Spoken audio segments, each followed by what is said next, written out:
Pernahkah kita merintih, menangis karena rindu dengan Nabi Muhammad sallallahu alaihi wasallam? Beliau yang lebih dahulu menangis merindukan kita semua. Ketika beliau berada di Baqi', beliau menangis sambil mengatakan, wa syaugah ila ikhwani. Alangkah rindunya hati ini untuk berjumpa dengan saudara-saudaraku. Maka sahabat mengatakan, ya Rasulullah, awalasna ikhwanak, bukankah kami ini adalah saudaramu? Apa kata Nabi Muhammad? La bal antum ashabi. Kalian bukan saudaraku, tapi kalian adalah sahabatku. Akan tetapi saudaraku adalah sekelompok orang yang hidup setelah aku wafat. Mereka berkeinginan untuk jumpa denganku, meskipun mereka mengorbankan seluruh jiwa raganya, seluruh hartanya, hanya ingin berjumpa denganku. Sallallahu wasallam wa baraka alaihi wa ala alihi. Beliau merindukan kita jauh 14 abad yang telah silam sebelum kita merindukan beliau. Dari karenanya ketika jidh', potongan batang pohon kurma merintih menangis, maka Nabi Muhammad turun dari mimbarnya.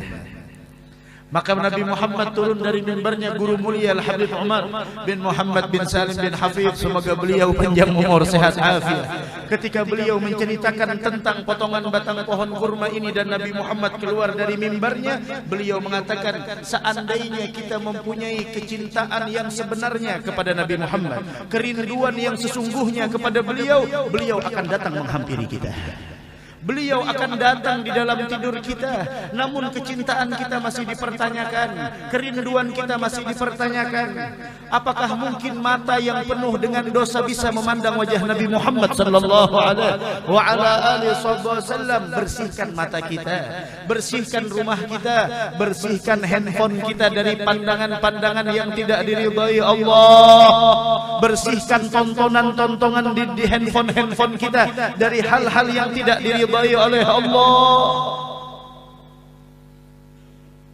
Sampai Nabi Muhammad keluar dari mimbarnya, tahu apa yang terjadi? Ulama sirah mengatakan bahwasanya Nabi Muhammad langsung mendiamkan batang pohon kurma sebagaimana seorang ibu yang mendiamkan bayi yang sedang menangis.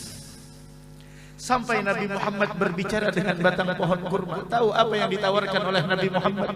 Nabi Muhammad menawarkan, apakah engkau ingin tetap di dunia dan engkau subur sampai hari kiamat, ataukah nantinya engkau akan bersamaku di dalam surga? Ternyata batang pohon kurma yang tidak punya akal, yang tidak punya hati, yang tidak punya perasaan, dia memilih yaitu lebih bersama Nabi Muhammad sallallahu alaihi wasallam di dalam surga. Mudah-mudahan kita dikumpulkan dengan beliau insyaallah.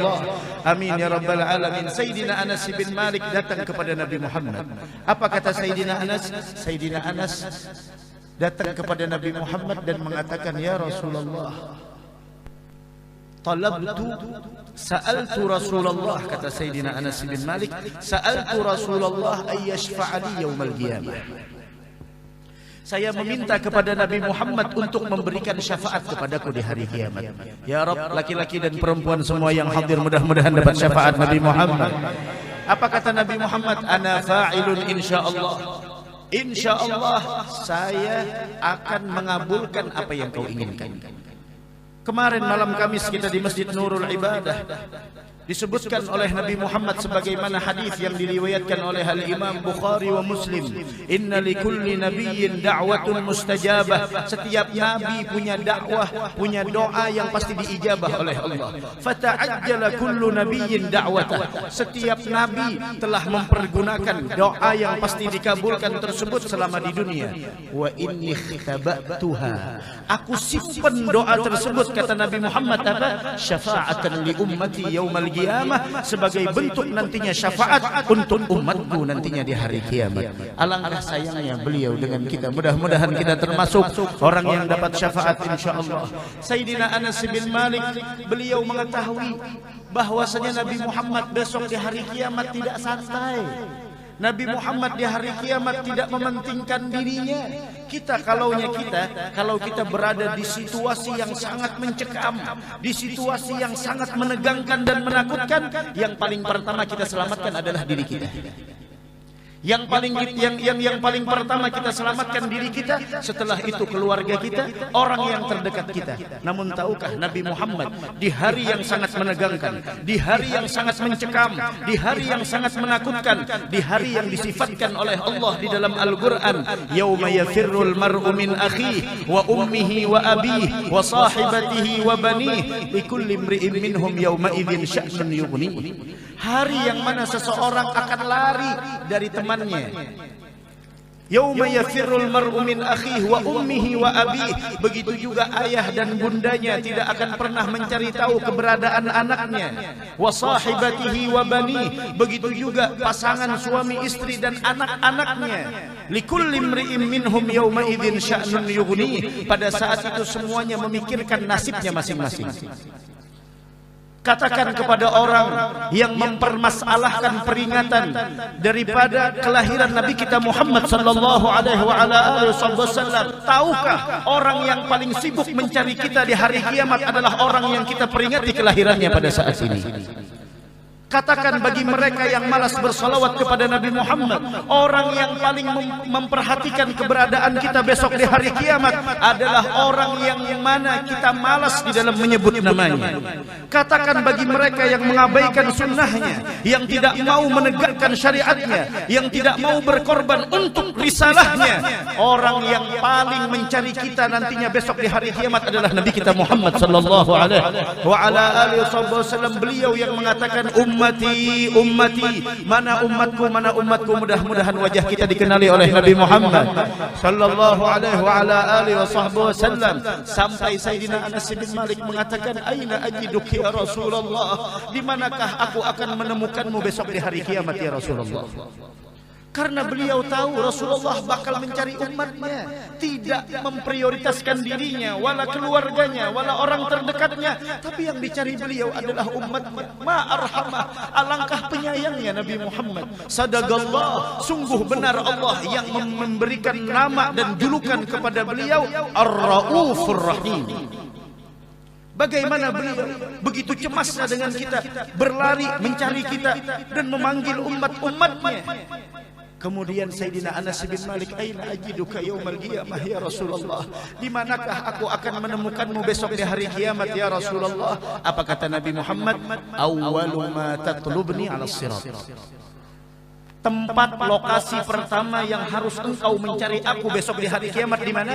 Di sirat. Ketika manusia pada saat itu semuanya memikirkan nasibnya masing-masing, bahkan para nabi tidak ada yang keluar dari mulut mereka ketika ingin melintasi sirat melainkan adalah Allahumma sallim sallim, ya Allah selamatkan kami. Umatnya tidak dia pikirkan, tapi Nabi Muhammad bakal memikirkan kita pada saat itu. Nabi Muhammad bakal mencari kita pada saat itu. Bagaimana kaifa ma nuhibbuh, kaifa la nuhibbuh, bagaimana mungkin kita tidak mencintai beliau, bagaimana mungkin kita tidak merayakan kelahiran beliau, bagaimana mungkin kita tidak menghidupkan sunnah beliau, bagaimana mungkin kita tidak memperbanyak salawat dan salam kepada beliau sallallahu wasallam wa baraka alaihi wa ala alihi. Ketika manusia pada saat itu mereka melintasi sirat dengan berbagai macam keadaan, sehingga dikatakan oleh para ulama, keadaan manusia melintasi sirat pada saat itu tergantung keistiqamahannya di dalam melaksanakan syariatnya Nabi besar Muhammad sallallahu alaihi wa ala alihi wa sahbihi wasallam. Jisrun mamdud, jembatan yang dibentangkan di hadapan kita, seberang sana ada surga dan di bawah ada neraka jahanam. Dan lebih tajam daripada pedang dan lebih halus daripada rambut. Semua orang bakal melintasi. Wa in minkum illa wariduha kana ala rabbika hatman maqdiya. Setiap kita bakal melintasi jahanam. Ayat inilah yang membuat Abdullah bin Rawahah menangis. Datang ke rumahnya menangis. Istri melihat suami menangis, istri pun ikut menangis. Anaknya melihat orang tuanya menangis, ikut menangis. Pembantunya melihat majikannya menangis, ikut menangis. Sampai Abdullah bin Rawahah bertanya setelah reda tangisan, apa yang kalian tangiskan? Maka mereka menjawab, kami menangis karena tangisan. Sekarang ceritakan kepada kami apa yang membuat engkau menangis. Apa kata Abdullah bin Rawahah? Saya menangis karena barusan saya datang dari rumah rumahnya Darul Arqam bin Abil Arqam.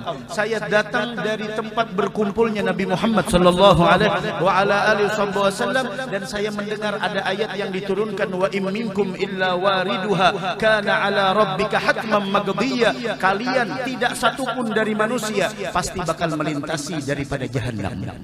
Syuf, ini jahannam di bawah sini, di atas sini sirat, dan kita bakal melintasinya semuanya. Di seberang sana ada surga. War Rasul yang paling pertama melintasi sirat, dan beliau tidak meninggalkan umatnya. Allahumma salli ala Muhammad. Begitulah Nabi kita Muhammad sallallahu alaihi wasallam yang membuat saya menangis, kata Abdullah bin Rawahah, bahwasanya Allah mengatakan setiap kita bakal melintasi jahannam. Yang membuat saya menangis, saya tidak tahu apakah saya selamat ataukah saya terjatuh ke dalam neraka jahannam. Allahumma ajirna minan nar insyaallah. Allahumma ajirna minan nari salimin. Mudah-mudahan kita dihindarkan dari siksa api neraka. Kemudian Sayyidina Anas kembali bertanya, illam ajiduka hunaka ya Rasulullah, illam algaka ala sirat. Jika saya tidak menemukanmu ketika di dalam sirat tersebut wahai Rasul. Dan Rasul di dalam hadis lain mengatakan, ketika umatku melintasi sirat, saya sudah memegang ikat pinggangnya. Artinya dipegang, ingin diselamatkan oleh Nabi Muhammad. Tapi sayang, kata Nabi Muhammad, dia yang memukul tangan saya. Dia yang memukul tangan saya. Bahasa kitanya menyimbah tangan Nabi Muhammad. Maksudnya apa? Syariat Rasulullah sudah jelas, sunnah Rasulullah sudah jelas. Kenapa kita mencari daripada ajaran-ajaran yang menyimpang dari Nabi Muhammad sallallahu alaihi wasallam? Karena ketahuilah, tidak ada jalan keselamatan baik dari laki-laki ataupun perempuan melainkan dengan cara kita menteladani Sayyidul Aqwan, Nabi kita Muhammad sallallahu alaihi wasallam. Kemudian Sayyidina Anas bin Malik mengatakan, ya Rasulullah, illam algaka ala sirat, bagaimana kalau saya tidak menemukanmu ketika berada di sirat? Apa kata Nabi Muhammad? Engkau akan menemukanku endal mizan, ketika ditimbang amal umatku. Rasul tidak membiarkan kita bersedih. Rasul tidak membiarkan kita cemas. Rasul tidak membiarkan kita di tempat-tempat yang sangat menegangkan. Beliau ada di sana. Jadi karenanya, kalau ingin dikenal sama Nabi Muhammad besok, perbanyak salawat kepada beliau, hidupkan sunnah-sunnah beliau, wabil khusus di malam-malam Jumat. Besok hari Jumat, hidupkan sunnah beliau. Bagaimana sunnah beliau di hari Jumat? Surat Al-Kahfi, salawat jangan kurang dari 300. Apalagi setelah asar hari Jumat, man shalla alayya ba'da asri yaumil Jum'ah 80 marrah ghafarallahu lahu dzunub 80 sanah. Siapa orang yang bersalawat kepadaku setelah asar hari Jumat 80 kali, maka Allah ampuni dosanya selama 80 tahun. Para sahabat bertanya, kaifas salah alaik ya Rasulullah, bagaimana bunyi salawatnya setelah asar hari Jumat? Maka Rasul mengajarkan, Allahumma salli ala abdika wa habibika sayyidina Muhammadin an-nabiyil ummi, Allahumma salli ala sayyidina Muhammadin abdika wa rasulika nabiyil ummi wa ala alihi wa sahbihi wa sallim taslima. Maka itu dihitung sekali, dibaca 80 kali setelah asar hari Jumat, maka diampuni dosanya selama 80 tahun. Mudah-mudahan dapat taufik hidayah. Sehingga Sayyidatuna Fatimah, wahai perempuan, Sayyidatuna Fatimah diriwayatkan setelah asar hari Jumat beliau iktikaf di dalam meminta kepada Allah, di dalam bertawajjuh kepada Allah, di dalam bermunajat kepada Allah sampai terbenam matahari. Sekarang tanyakan bagaimana keadaan wanita-wanita kita. Bagaimana perempuan-perempuan kita setelah asar hari Jumat? Bagaimana cara mereka memanfaatkan waktu yang di dalamnya terdapat nafahat pemberian dari Allah Subhanahu wa taala? Ala inna li rabbikum fi ayyami dahrikum nafahat. Ketahuilah bahwasanya sepanjang tahun yang kita lewati terdapat hari-hari yang di dalamnya terdapat sebuah pemberian agung dari Allah. Ala fata'arradu laha, maka carilah nafahat tersebut, kata Nabi Muhammad. Dari karenanya jangan sampai kita sia-siakan umur.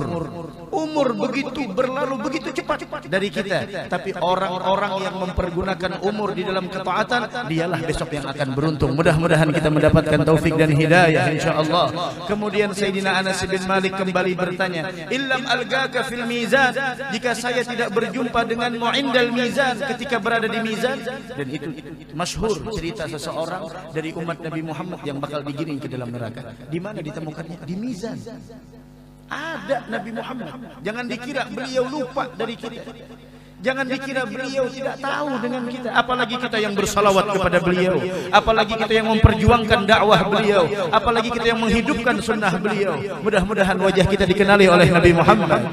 Kemudian kata Rasul, "Fatlubni 'indal haud." Maka cari aku di dalam telaga. Maka cari aku di telaga. Maka kata Nabi Muhammad, setelah engkau tidak menemukanku di sirat, cari aku di mizan. Ketika engkau tidak mendapatkanku di mizan, carilah aku di telaga. Fa inni la ukhti'u hadhihi thalath mawatin. Saya tidak akan pernah absen di 3 tempat ini. Tahu, riwayat ini diriwayatkan oleh Sayyidatuna Aisyah. Pernah suatu hari menangis. Ditanya sama Nabi Muhammad, "Ya Rasulullah." Rasul bertanya kepada Aisyah, "Ya Aisyah, limadha tabkini?" Kenapa engkau menangis? Kata Aisyah, "Ya Rasulullah, apakah nantinya ketika di hari kiamat engkau masih ingat dengan kami semua? Apakah engkau ingat dengan kami semua nantinya di hari kiamat?" Kata Nabi Muhammad, 3 tempat di hari kiamat tidak satupun seseorang ingat dengan orang yang dia cintai selama di dunia. Apa 3 tempat tersebut? 3 tempat yang disebutkan oleh Nabi Muhammad kepada Sayyidina Anas, ketika orang semuanya tidak akan pernah mengingat orang-orang yang pernah dekat dengannya, Nabi Muhammad akan menolong kita pada saat itu. Ini Nabi kita Muhammad. Bagaimana mungkin kita tidak merayakan kelahiran beliau, sedangkan beliau adalah orang yang sangat prihatin dan memperhatikan keberadaan kita. Mudah-mudahan kita semuanya mendapatkan syafaat beliau. Terakhir beliau bersabda di dalam sebuah hadis, "Siapa orang yang bersalawat kepadaku 10 kali di pagi hari dan 10 kali di sore hari, maka dia berhak mendapatkan syafaatku di hari kiamat." Maka bagi orang yang mengamalkan wirdul latif pagi dan sore hari, maka dia masuk di dalam hadis yang disampaikan oleh Nabi kita Muhammad sallallahu alaihi wasallam. Apakan lagi kalau salawat yang dibaca 500 kali, 1000 kali. Rasul menjanjikan, "Man shalla alayya alfa marrah." Siapa orang yang bersalawat kepada saya 1000 kali dalam sehari, lam yamut, tidak akan pernah dia meninggal sebelum dia melihat di mana kedudukannya di dalam surga. Mudah-mudahan kita semua dikumpulkan di dalam surga bersama Nabi Muhammad sallallahu alaihi wasallam. Mudah-mudahan kita di dalam perkumpulan ini Allah berikan keberkahan kepada kita. Mudah-mudahan dosa kita diampuni Allah. Mudah-mudahan hajat kita dikabulkan Allah. Segala yang bertugas, yang andil dengan pikiran, dengan tenaga, dengan materi, semuanya mudah-mudahan dibalas oleh Allah. Mudah-mudahan keberkahan dilimpahkan kepada mereka, dan semoga apa yang mereka lakukan menggembirakan hati Nabi Muhammad. Dan mudah-mudahan kita bubar dari ini, tidaklah kita bubar melainkan dosa kita diampuni Allah, hajat kita dikabulkan Allah, dan yang sakit dari umat Nabi Muhammad mudah-mudahan diberikan kesembuhan oleh Allah.